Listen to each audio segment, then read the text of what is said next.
আর আজকে নিয়ে চলে এসেছি একটা খুব সুন্দর রেসিপি, যেটা হচ্ছে কই মাছের তেল ঝাল।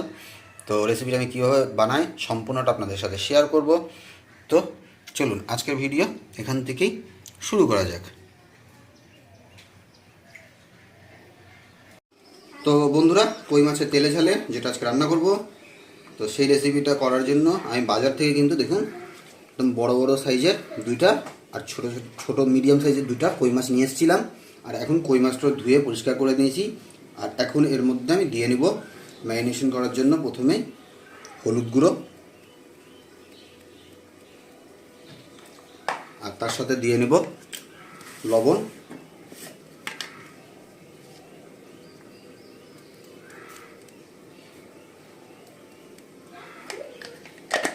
আর দিয়ে নেব অল্প সরষের তেল।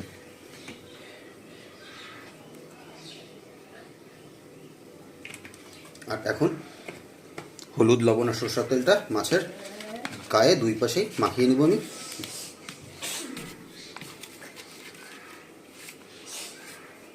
তো বন্ধুরা, তেল, হলুদ আর লবণ কিন্তু মাছের গায়ে ভালো মতো মাখানো হয়ে গেছে। আর এখন এটা আমরা 10 মিনিটের জন্য ম্যারিনেশন রেখে দেবো। আর বন্ধুরা, যতক্ষণ ম্যারিনেশন হচ্ছে মাছগুলো, ততক্ষণে কিন্তু আমি এদিকে কড়াইয়ে তেল নিয়ে নিয়েছি। আর এখন গ্যাসে ওভেনটা জ্বালিয়ে দিলাম। আর তেল গরম হলে আমরা মাছগুলো ভেজে নেব। তো বন্ধুরা, আমাদের তেল কিন্তু গরম হয়ে গেছে। আর এখন মাছগুলো ভেজে নেব।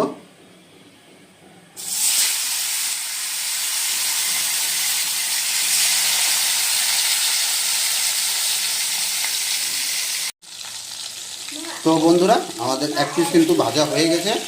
আর এখন উল্টিয়ে দিচ্ছি। এবার সেম প্রসেসে আমরা এই পিসটাও ভেজে নিব। তো বন্ধুরা, আমাদের কিন্তু মাছ একদম ভাজা হয়ে গেছে। আর এখন মাছগুলোকে এইভাবে আমি তেল থেকে উঠিয়ে নিব।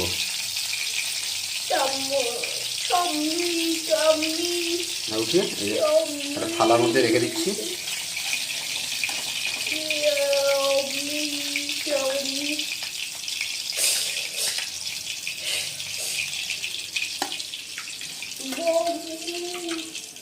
আর বাকি মাছগুলো আমরা সেম প্রসেসে কিন্তু ভেজে নিব।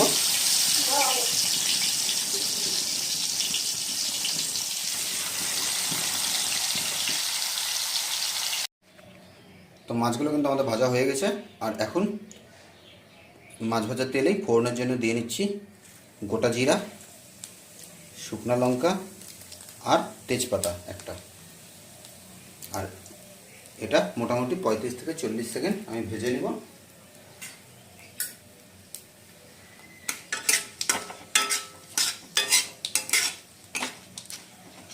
আর ফোড়নের মশলা থেকে কিন্তু একটা সুন্দর অ্যারোমা বেরিয়ে গেছে। আর এখন এর মধ্যে আমি দিয়ে নিচ্ছি আগে থেকে একটা মিডিয়াম সাইজের পেঁয়াজ কুচি করে রেখেছিলাম সেটা।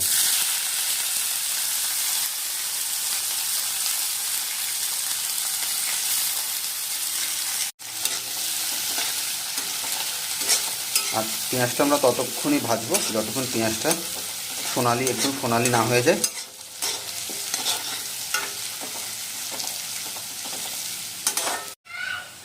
তো আমাদের পেঁয়াজ কিন্তু একদম সোনালি করে ভাজা হয়ে গেছে।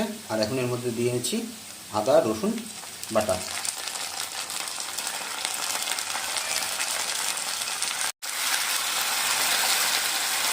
আর আদা রসুন বাটাটা ততক্ষণই কষাবেন যতক্ষণ এর কাঁচা গন্ধটা না চলে যায়। আর এখন এর মধ্যে দিয়ে নিচ্ছি হাফ টমেটো, যেটা আমি ছোট ছোট স্লাইস করে রেখেছিলাম। যেহেতু আমাদের 4টা কই মাছ বন্ধুরা, সেহেতু আমরা এখানে আধা টমেটো ইউজ করতেছি। কই মাছ যদি আপনাদের বেশি থাকে তাহলে কিন্তু টমেটোর পরিমাণ গোটা করে নেবেন। আর এখন দিয়ে নেব স্বাদ মতো লবণ। এই লবণটা দেওয়ার ফলে কিন্তু টমেটোগুলো খুব তাড়াতাড়ি গলে যাবে।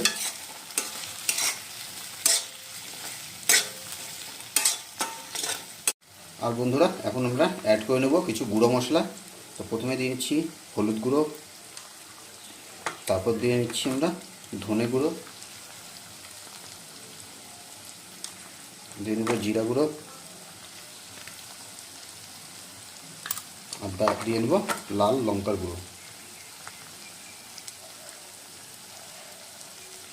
এটা কিন্তু ঝালের জন্য। আর এখন মশলাগুলোকে ভালো মতো কষিয়ে নেব।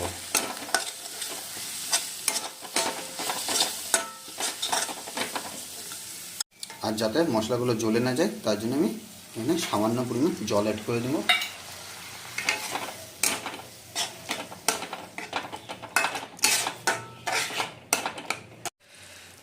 আর এখন দিয়ে নিচ্ছি কাশ্মীরি লাল লঙ্কার গুঁড়ো, এটা শুধু কালারের জন্য। আর এখন সব মশলাগুলো ভালো করে কষিয়ে নেব যতক্ষণ এখান থেকে তেল না ছেড়ে দেয়।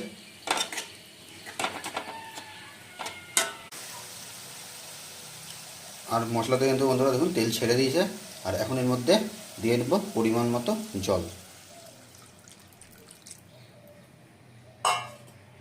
যেহেতু আমি এটা সেমি গ্রেভি বানাবো সেহেতু আমি কিন্তু এখানে খুব বেশি জল ইউজ করব না।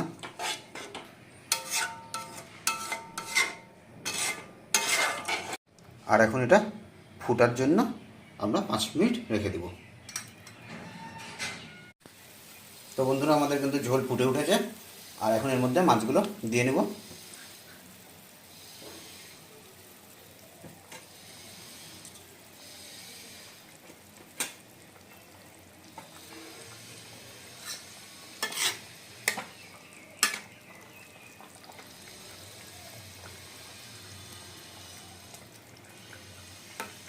আর এখন বন্ধুরা দিয়ে নেব স্বাদ মতো লবণ। লবণ আমি এখানে বেশি ইউজ করবো না, কারণ মশলার কষানোর সময় কিন্তু লবণ দিয়েছিলাম। আর দিয়ে নেব স্বাদটা ব্যালেন্স করার জন্য সামান্য চিনি।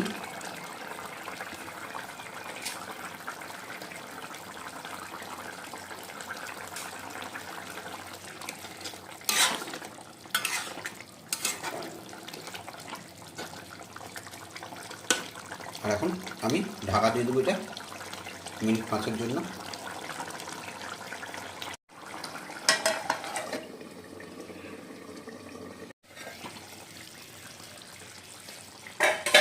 তো দেখুন বন্ধুরা কত সুন্দর কালার চলে এসেছে।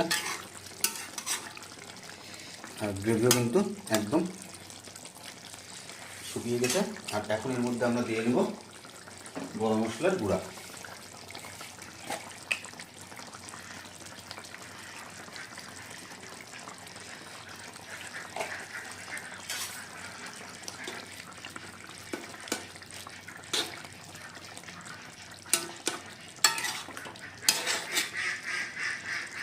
তার সাথে দিয়ে নেব 2টা চিড়ে রাখা কাঁচা লঙ্কা।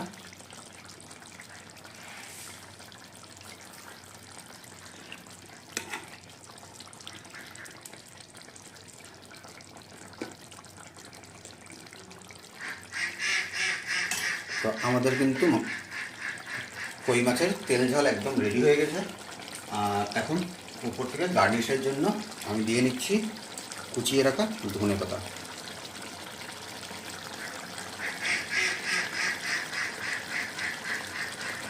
আর যারা এই পর্যায়ে অবধি ভিডিওটা দেখে ফেলেছেন তাদের নিশ্চয়ই কিছু না কিছু বিষয় ভালো লেগেছে। তো যদি ভিডিওটা ভালো লেগে থাকে তাহলে একটা লাইক করে দিন, কমেন্ট করে জানাবেন কেমন লাগলো আজকের রেসিপিটা আপনাদের। আর যদি কোনো নতুন বন্ধু চ্যানেলে এসে থাকেন তো সাবস্ক্রাইব করে অবশ্যই আমাদের পাশে থাকবেন। তো দেখা হচ্ছে নতুন কোনো ব্লগে। আজকের জন্য টাটা।